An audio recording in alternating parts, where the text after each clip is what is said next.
Okay. Jaleel, ഇപ്പോൾ നോക്കൂ, ഇവിടെ സെൻകുമാർ സാറ് പറഞ്ഞത് അനുസരിച്ച് എനിക്ക് മനസ്സിലാവുന്നത് ഇതൊരു ഒരു ഒരു കൂട്ടിക്കൊടുപ്പ്, അതിന് ഇവരെല്ലാം കാർമ്മികത്വം വഹിച്ചു എന്നുള്ളതാണ്. ഇതിനെ വിവാഹം എന്ന് പറയാൻ പറ്റില്ല. ഈ പറഞ്ഞതുപോലെ ലൈംഗികമായി ഉപയോഗിക്കാനായിട്ട് ഒരു കൃത്യമായിട്ടുള്ള ആസൂത്രണത്തോടു കൂടിയാണ് ഇത് നടന്നത് എന്ന കാര്യത്തിൽ യാതൊരു സംശയവുമില്ല. അല്ലാതെ പൊടുന്നനെ ഇങ്ങനൊരു ഒരു വിവാഹം പോലെ ഒരു സംഭവം നടക്കുന്നുണ്ട് എന്നറിഞ്ഞ് ഓടിയെത്തിയൊന്നുമല്ല. അത് പറയാനുള്ള കാരണമുണ്ട്. വേണ്ടത്ര പരിശോധന കേരള പോലീസിൻ്റെ ഭാഗത്തു നിന്നുണ്ടായിട്ടില്ല. മാത്രമല്ല, ഉത്തരവാദപ്പെട്ട സർക്കാർ സംവിധാനങ്ങളുണ്ടല്ലോ, അവയുടെ ഭാഗത്തു നിന്നും ഉണ്ടായിട്ടില്ല. അപ്പോൾ ഇത് കൃത്യമായ ആസൂത്രണത്തോടെ നടത്തിയൊരു കൂട്ടിക്കൊടുപ്പ് എന്ന് തന്നെ പറയാനാണ് ഞാൻ ആഗ്രഹിക്കുന്നത്. താങ്കൾ ഇനി തർക്കിച്ചിട്ട് കാര്യമില്ല ശ്രീജലീൽ. അല്പമെങ്കിലും ബോധം ഇക്കാര്യത്തിൽ താങ്കൾക്ക് ഉണ്ടായിക്കാണുമെന്ന് ഞാൻ കരുതുന്നു. ആദ്യമായിട്ട് താങ്കളെ പോലെയുള്ള ഒരു ഉയർന്ന മാധ്യമ പ്രവർത്തകൻ എന്ന് ഞാൻ വിശ്വസിക്കുകയും ആ നിലയിൽ ഞാൻ ആദരിക്കുകയും ചെയ്യുന്ന ഒരാളിൽ നിന്നും ഇത്തരത്തിലുള്ള പദപ്രയോഗങ്ങൾ എന്താണ് കുഴപ്പം? അനഫലഷണീയമാണ്. ഇത്തരം അല്ല, അങ്ങനെ ഇപ്പൊ പലതും പറയാം നമുക്ക്. വടക്കേ ഇന്ത്യയിലോ എവിടോ കിടന്ന് നിങ്ങൾ നേരത്തെ അവിടെ തന്നെ ഒരു തർക്കം വരുന്നുണ്ട്. മുഹമ്മദ് അർഫാൻ ക്ഷേത്രത്തിൽ വെച്ച് ഞാൻ മതാചാര പ്രകാരം ഫർമാൻ ഏതോ നമുക്കറിയില്ല, അവരുമായിട്ട് നമുക്കൊന്നും ഒരു ബന്ധവുമില്ല, അവരെയൊന്നും നമ്മൾ അംഗീകരിക്കുന്നുമില്ല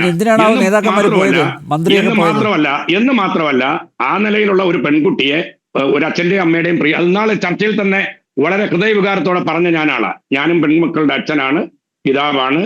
ഈ നിലയിൽ ഏത് കുടുംബത്തിലായാലും അത് ഈ ജാതിയും മതമൊന്നുമില്ല, 10-18 വയസ്സ് വരെ പോറ്റി വളർത്തിയ മക്കളെ പരസ്പരം അവരുടെ അനിഷ്ടപ്രകാരം ആ പിതാവിനെയും മാതാവിനും വേദന സമ്മാനിച്ച് കൊണ്ടുപോകുന്ന ഒരു വിവാഹവും നിലനിൽക്കില്ല. അത് ശപിക്കപ്പെട്ട വിവാഹമായിരിക്കും എന്നുള്ളതിൽ എനിക്ക് തർക്കമൊന്നുമില്ല. അത് കാരണം അവരുടെ കണ്ണീരാണ്, മാതാപിതാക്കളുടെ കണ്ണീര് വീണ ഒരു വിവാഹ ജീവിതവും നേരാമണ്ണം പോയ ഇതൊന്നും നമുക്കില്ല. അതൊക്കെ ഒരു വശമാണ്. പക്ഷെ ഈ വിഷയത്തിൽ നിങ്ങൾ ഇടതുപക്ഷത്തെയും പ്രത്യേകിച്ച് CPM-നെയും പിന്നെ ഇതിലൊന്നും ഒരു നിലയ്ക്കും കക്ഷിയാകാത്ത ഒരു പ്രത്യേക സമൂഹത്തെയും ലവ് ജിഹാദ് കുറെ പ്രയോഗമൊക്കെ കൊണ്ടുവന്നിട്ട് അവരുടെ മേൽ മുദ്ര ചാർത്താൻ ശ്രമിക്കുന്നതിൽ ഇരട്ടത്താപ്പിനെയാണ് ഞാൻ തുറന്നു. ഇതാണ് യഥാർത്ഥ കേരള സ്റ്റോറി എന്ന് വരുത്തി തീർക്കാനുള്ള ഒരു ശ്രമം നടന്നില്ലേ? ഇല്ലാന്ന് പറയാൻ പറ്റുമോ താങ്കൾക്ക്? ഇതാണോ യഥാർത്ഥ കേരള സ്റ്റോറി? അനിൽ വിളയിൽ സാറിനെ പോലെ പറയരുത്. അല്ല, അദ്ദേഹം എന്റെ വാക്കുകൾക്കിടയിൽ നിന്ന് അടർത്തിയെടുത്തത്. അതെന്നാണ് ഈ കേരള റിയൽ സ്റ്റോറി വന്നതെന്നറിയാവോ?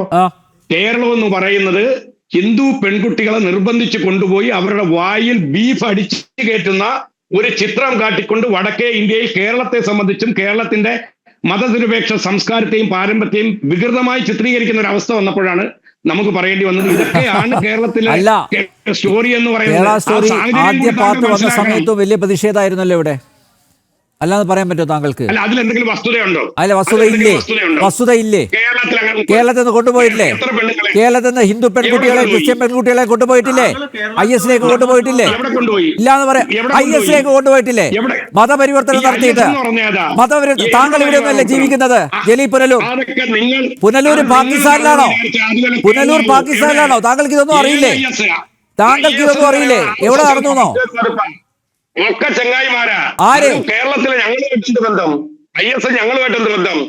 5 നേരം നിസ്കരിക്കുന്ന ഒരു ഉമ്മായുടെയും ബാപ്പായുടെയും മക്കളായി ജനിച്ച കേരളത്തിലെ 10-40 ലക്ഷം വരുന്ന 50 ലക്ഷം വരുന്ന മുസ്ലിം സമൂഹത്തിൽ തറവാട്ടിൽ പിറന്ന ഐഡന്റിറ്റി ഉള്ള ഏതെങ്കിലും ഒരു ഉമ്മാടെയും ബാപ്പാടെയും മകൻ അല്ലെങ്കിൽ മകൾ IS-ലോ അല്ലെങ്കിൽ ഈ അങ്ങനെയാണെങ്കിൽ തള്ളിപ്പറയണം.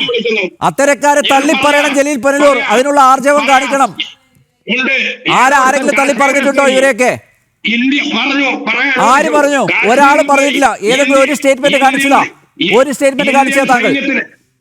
പറയാൻ അനുവദിച്ചു. ഇന്ത്യൻ സൈന്യത്തിനെതിരായിട്ട് യുദ്ധത്തിന് പോയ ഒരുവന്റെ മയ്യത്ത് പോലും എനിക്ക് കാണരുതെന്ന് പറഞ്ഞ താങ്കളുടെ കേരളത്തിലുള്ളവരുടെ കാര്യമാണ് ചോദിച്ചേ.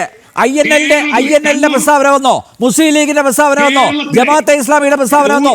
SDP-യുടെ പ്രസ്താവന വന്നോ?